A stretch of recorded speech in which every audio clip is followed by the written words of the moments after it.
Hello friends, आज हम start करें एक नया चैप्टर जो कि हमारे पास है प्रॉफिट एंड लॉस। जब भी हम कोई चीज़ बेचते हैं या ख़रीदते हैं तो हमारे पास या तो प्रॉफिट होता है या लॉस होता है, या हमारे पास कुछ भी नहीं होता। जब हम जिस दाम पे हम वस्तु खरीदते हैं, अगर उसी दाम पे बेचते हैं तो ना हमें प्रॉफिट होता है और ना ही हमें लॉस होता है। ठीक है, तो जैसा कि हमारे पास प्रॉफिट और लॉस में सबसे इंपॉर्टेंट दो टर्म आती है। हमारे पास एक होता है हमारे पास CP और दूसरा होता है SP। CP जो हमारे पास होता है वो होता है कॉस्ट प्राइस, और जो SP होता है वो होता है सेलिंग प्राइस। ये जो होता है जिस पे हम वस्तु क्या खरीदते हैं, ये हमारे पास वो वाली कॉस्ट होती है, और ये जिस पे हम बेचते हैं, इसके बीच में हम देखते हैं कि हमारे पास क्या होता है। यहाँ पे क्या होता है, जब हम कोई चीज़ खरीदते हैं और फिर उसको बेचते हैं, अगर जिस मूल्य पे हमने कोई वस्तु खरीदी है, अगर हम उससे ज़्यादा मूल्य पे उस वस्तु को बेच देते हैं तो हमें होता है प्रॉफिट। और अगर जिस मूल्य पे हम वस्तु खरीदते हैं, अगर हम उसे कम प्राइस पे उसको बेचते हैं तो हमारे पास क्या होता है, लॉस। ठीक है, तो अगर मान लो हमने कोई भी CP है किसी वस्तु का 100 रुपये है, मीन्स मान लो हमने कोई चीज़ है, हमारे पास कोई वस्तु है, वो हमने क्या 100 रुपये में खरीदी है। ठीक है, और उसको क्या हमने 110 रुपये में बेच दिया। ठीक है, उस वस्तु को हमने 110 रुपये में बेच दिया, तो हमारे पास क्या होएगा, क्या मिलेगा, हमें 10 रुपये ज़्यादा मिले हमें उसके कॉस्ट प्राइस से। तो इसका मतलब क्या है, हमारे पास क्या हुआ है, प्रॉफिट हुआ है हमें हमारी वस्तु को बेचने में। अब फिर हम ये देखेंगे हमें कितना प्रॉफिट हुआ है। अब कोई वस्तु 100 रुपये की खरीदी थी, उस पर 10 रुपये का प्रॉफिट हो गया, तो 100 में से 10 कितने परसेंट हुआ हमारे पास, 10%। कोई भी वस्तु हम 100 में से जितने भी परसेंट हमें कम या ज़्यादा मिलते हैं वो क्या होता है, उसकी परसेंटेज। ठीक है, तो 100 में से क्या है 10 का प्रॉफिट हुआ, तो हमारे पास क्या है, सेलिंग प्राइस है 110, तो हमारे पास क्या हुआ 10% का प्रॉफिट हुआ है। ठीक है, जो CP है हम परसेंटेज का यूज इस चैप्टर में भी करने जा रहे हैं। हमारे पास जो CP है, मान लो हमारे पास 100 है, अगर हमारे पास कॉस्ट प्राइस 100 है और हमने उसी वस्तु को 90 रुपये में बेच दिया है, इसका मतलब क्या है, जो 10 रुपये है वो हमारी जेब से खर्च हुए हैं। ठीक है, अगर हमें हमारे जेब से 10 रुपये एक्स्ट्रा देने पड़े हैं तो क्या हुआ, हमारे पास लॉस हुआ है, क्योंकि हमारे एक्स्ट्रा 10 रुपये खर्च हुए हैं उस चीज़ के लिए। ठीक है, बेसिक मतलब समझ आ गया होगा आपको, कॉस्ट प्राइस क्या होता है, सेलिंग प्राइस क्या होता है, प्रॉफिट कैसे होएगा और लॉस कैसे होएगा। ठीक है, तो मान लो हमने जो फर्स्ट एग्जांपल में देखा था कि जो प्रॉफिट है वो 10% है, तो हम देखते हैं कि हम इसको कैसे निकालेंगे, कैसे यूज़ करेंगे इस परसेंटेज को चैप्टर में। और यहाँ पे जो लॉस है वो भी 10% है। ठीक है, अगर हम मान के चलते हैं हमारे पास किसी चीज़ में प्रॉफिट हुआ है 10%। ठीक है, इसमें हम करेंगे परसेंटेज का यूज़। अब आपको पता है परसेंटेज है जो 10% वो किसके बराबर होता है, हमारे पास उसमें जो क्या होता है, हमारे पास 1/10 फ्रैक्शंस में मिलता है। अब जो फ्रैक्शन में जो डिनोमिनेटर हमारे पास होएगा प्रॉफिट में, वो किसको दर्शाता है, वो हमारे CP को दर्शाता है। ठीक है, 10% का मतलब क्या 10, CP क्या हमारे पास 10। अगर CP हमारा 10 है तो हमें क्या मिला है, 1 जो ऊपर वाला है जो हमारा नोमिनेटर है वो हमें क्या दिखाएगा, प्रॉफिट। अगर ये प्रॉफिट की परसेंटेज है तो ऊपर वाला हमें दिखाएगा प्रॉफिट। अगर हमें ये दे के कोई चीज़ निकाली जाती है कि किसी वस्तु में 10% प्रॉफिट हुआ है, तो हमें अगर उसका CP दे रखा है और उसका SP निकालना, तो इस अगर क्वेश्चन में हमारे पास CP ये वाला होएगा, ये प्रॉफिट। तो अगर हमें SP पूछा जाए तो कितना होएगा हमारे पास, ये तो हमारा कॉस्ट प्राइस है जो हमने खरीदा था, सॉरी 10 है हमारे पास यहाँ पे, ये तो हमारा कॉस्ट प्राइस है जो हमने खरीदा था, और 1 रुपया हमें एक्स्ट्रा इस पर क्या मिला, प्रॉफिट मिला। तो हमारे पास जो बेचा है, कितने में बेचा, हमने 11 रुपये में बेचा है। ठीक है, नेक्स्ट हम लॉस के भी ऐसे ही सम्स निकालेंगे। मान लो लॉस है, किसी वस्तु को खरीदने या बेचने में हमारे पास 25% का लॉस हुआ है। अब आप लोगों को पता होगा कि जो 25% की फ्रैक्शन है वो क्या आएगी, 25% की जो फ्रैक्शन हमारे पास होगी 1/4। अगेन जो डिनोमिनेटर हमारे पास, ये किसको डिनोट करता है, CP को डिनोट करता है, और जो हमारे पास नोमिनेटर वो किसको रिप्रेजेंट करेगा, लॉस को रिप्रेजेंट करेगा। अगर हमसे कोई SP पूछता है इस केस में, तो हम कैसे निकाल लेंगे, जो हमारे पास SP होएगा वो हमारे पास होएगा CP माइनस लॉस। मतलब जिस दाम में हमने उसको ख़रीदा था उससे एक कम में क्या हमने उसको बेच दिया, तो कितने में बेचा हमने उसको, 3 रुपये में। 4 में ख़रीदा था, 3 में बेच दिया, तो क्या हुआ, हमारे पास लॉस हुआ। कितना हुआ, 25% का। ठीक है, तो आगे हम कुछ एग्जांपल्स देखने चाहेंगे इसके। ये तो था इसकी बेसिक इन्फॉर्मेशन।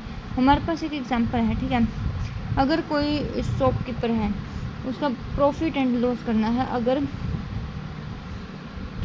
तो कुछ क्वेश्चन हमें ऐसे भी आते हैं। कोई भी शॉपकीपर है, मान लो क्या करता है, एक शॉपकीपर है, आपको ऐसे क्वेश्चन देखने को मिलेंगे। शॉपकीपर है, सोल्ड एन आर्टिकल, अपने आर्टिकल को at the loss, at the loss of 25%।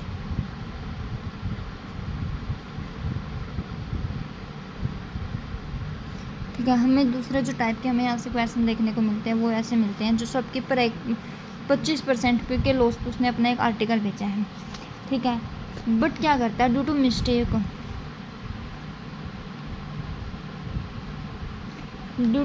He calculate his loss,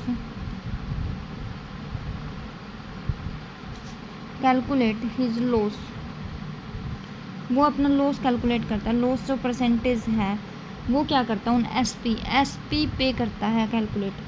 तो ऐसा एक्चुअल लॉस कितना हुआ वो निकालना, फाइंड एक्चुअल लॉस। पहले आप स्टेटमेंट को अच्छे से समझिए, क्लियर कीजिए कि अगला बोलना क्या चाह रहा है।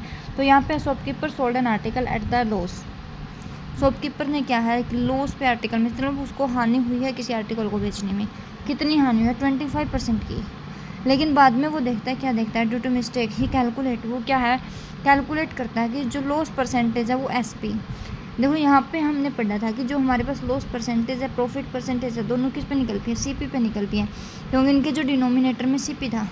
ठीक है, ये बात हम ध्यान रखेंगे कि लॉस परसेंटेज हो या फिर हमारे पास क्या प्रॉफिट परसेंटेज हो, वो किस पे निकलेंगी, हमारे सीपी पे निकलेगी। ठीक है, लेकिन इसमें क्या है, इस जो दुकानदार ने क्या किया, इसने घपला कर दिया। वो क्या किया है, वो किया है कि जो इसने लॉस परसेंटेज है वो फाइंड आउट कर दी हमारी एसपी पे। लेकिन जो अगर हम उसी एसपी की जो लॉस परसेंटेज है वो 25% आई है, लेकिन अगर हम उसी को सीपी पे निकालेंगे तो एक्चुअल लॉस परसेंटेज निकलेगी, वो कितनी निकलेंगी।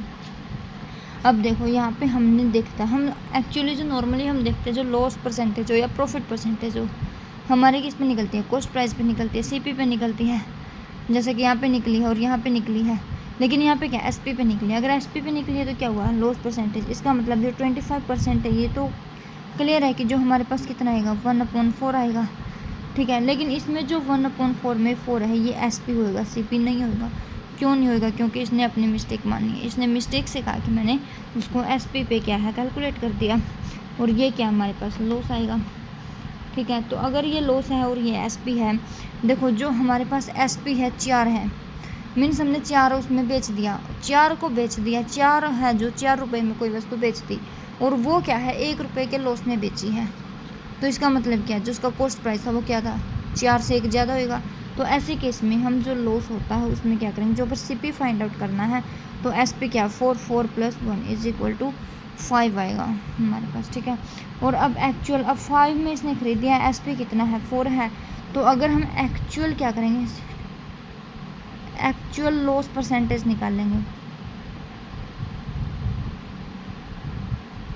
एक्चुअल लॉस परसेंटेज है वो हमारे पास क्या आएगी, सीपी माइनस लॉस कितने का हो, 5 - 1, 5 - 4 अपॉन किस पे निकालते हैं हम loss percentage, actual loss percentage सब निकालते हैं, वो किस पे निकालते हैं, सीपी पे। तो अंडर 5 आएगा, तो 1/5, 1/5 की जो परसेंटेज है वो कितना होगा, 25%। तो इसमें क्या निकल, इसमें क्या जो हमारे पास यहाँ पे 25%, इसकी जो लॉस परसेंटेज आई थी वो हमारी एक्चुअल लॉस परसेंटेज नहीं है। तो हमारी एक्चुअल लॉस परसेंटेज कितना लॉस हुआ हमें, वो हुआ हमें 20% का लॉस हुआ है। ठीक है,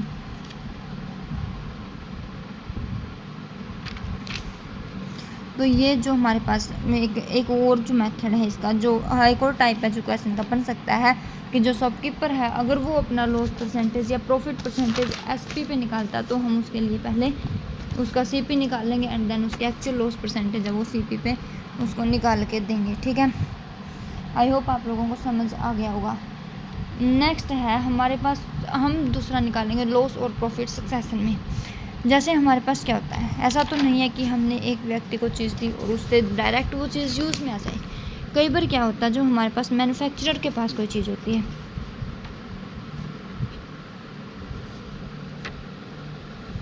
मैन्युफैक्चरर से क्या है, जो हमारे पास होलसेल वाले हैं वो खरीदते हैं। होल सेलर के पास आती है। होल सेलर से क्या आती है हमारे पास, शॉपकीपर के पास आती है। और उसके बाद क्या आती है, कंज्यूमर को मिलती है। इसके बाद किसको मिलती है, हमारे कंज्यूमर को मिलती है। अब देखो मैन्युफैक्चरर कोई चीज़ को बनाता है, ठीक है, फैक्ट्री में वो मैन्युफैक्चरेट होती है, फिर वो क्या है कुछ कमाता है, उसमें लॉस या प्रॉफिट जो भी उसको मिलता है, उसके बाद वो क्या है उसको दे देता है होल सेलर को। अगर होल सेलर भी कुछ लॉस या प्रॉफिट जो भी है उसको वो भी कुछ कमाता है भाई, तो उसके बाद क्या है वो हमारे पास शॉपकीपर को जाती है। और शॉपकीपर भी वैसे तो नहीं बैठा कोई भी, सभी अपना फ़ायदे के लिए बैठे हैं, प्रॉफिट के लिए बैठे हैं, तो सभी क्या करते हैं प्रॉफिट के लिए कंज्यूमर को दे देता है। तो इन दोनों, इन जो पहले मैन्युफैक्चरर को, होल सेलर को, शॉपकीपर को, इन सबको क्या है कुछ कुछ लाभ होता है। अब मान लो इसको हमारे पास हुआ है 10% प्रॉफिट, पहले को मैन्युफैक्चरर वाले को यहाँ पे लिख लेते हैं हम 10% प्रॉफिट।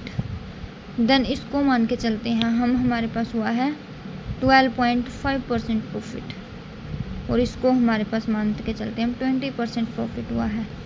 तो जो हम इस पूरी चीज़ को मिलने में, अगर हमें ऐसे मिल दिया कि इसकी लागत अगर इसकी जो कॉस्ट प्राइस थी वो कितनी थी, 100 रुपीज़ थी, तो हमें बताना है कि जो कंज्यूमर को है वो वस्तु कितने रुपए में पड़ी, ऐसे निकालना हमें। ये भी एक टाइप ऑफ क्वेश्चन बनेगा हमारे पास, ठीक है।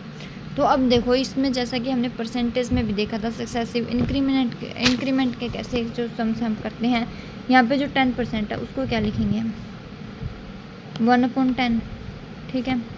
नेक्स्ट है 12 जो 0.5 है परसेंटेज, उसको हम लिखेंगे 1/8, और जो 20% है उसको हम लिखेंगे 1/5, ठीक है। तो अब क्या करेंगे, देखो ये है इसका सीपी था, ये क्या है मैन्युफैक्चरर के लिए हमारे पास सीपी था, ठीक है। तो 10, और इसने बेचा कितने में है 1 का क्या इसको प्रॉफिट हुआ है, तो 11 में इसने बेच दिया। इसके लिए जो सीपी कितना था 8 था, 8 + 1 का क्या हुआ प्रॉफिट हुआ, तो इसने 9 में बेच दिया। नेक्स्ट इसी तरह से यहाँ पर 5, तो एस और 6 क्या हो गया हमारे पास, 6 में इसने बेच दिया, इसका सीपी हो गया और एसपी हो गया, तो ठीक है। तो अब देखते हैं हम यहाँ पे जो चीज़ हमारे पास कट रही है हम उसको काट लेंगे। वैसे तो कुछ कट नहीं रहा, बस यही कट रहा है कि 3 पे कट जाएगा, तो 27 × 11, इसलिए हम 27 × 11 करेंगे 297, तो 297 इनकी मल्टीप्लाई होगी, और इनकी होगी 8 5 × 40, 200। अब देखो इसने बोला कि जो ये वाली है ये इनिशियल कॉस्ट है इसकी, मतलब जो मैन्युफैक्चरर ने कॉस्ट की थी वो ये थी, और जो यहाँ पे कंज्यूमर ने कॉस्ट की है वो ये है, जो कंज्यूमर को मिली है वो इतने रुपए में ये चीज़ मिली है। अब इसने तो कहा कि मैन्युफैक्चरर ने 100 रुपये में करी थी, इसका मतलब क्या है, जो ये 200 है इसकी वैल्यू कितनी है 100 है, तो एक की वैल्यू कितनी आएगी 100/200, इसका मतलब क्या 1/2, ठीक है। तो अब जो 297 की वैल्यू हम निकालेंगे वो आएगा 297 × 1/2, यहाँ पे इसको कट करेंगे 1 4 जा 8 जा और 5 जा, यहाँ पर क्या आएगी हमारे पास जो कंज्यूमर को कॉस्ट मिली है वो वाली आएगी 148.5, ठीक है। इसमें जो कुछ क्वेश्चन है वो इस टाइप से हमारे सॉल्व होंगे। आज हम देखेंगे बेसिक से हमें किस टाइप के क्वेश्चन इसमें हो सकते हैं, कल हम इसके कुछ एग्जांपल्स देखेंगे कि कैसे कैसे हम इसके एग्जांपल, जैसे जैसे इसको कॉम्प्लिकेट होता जाएगा इसमें कुछ और भी एग्जांपल्स ऐड होते जाएंगे जो हमारे लिए, जैसे कि हमारे एग्जाम में पूछे जाते हैं। यहाँ पे हम बेसिकली इसका कर रहे हैं, ठीक है। Thank you very much.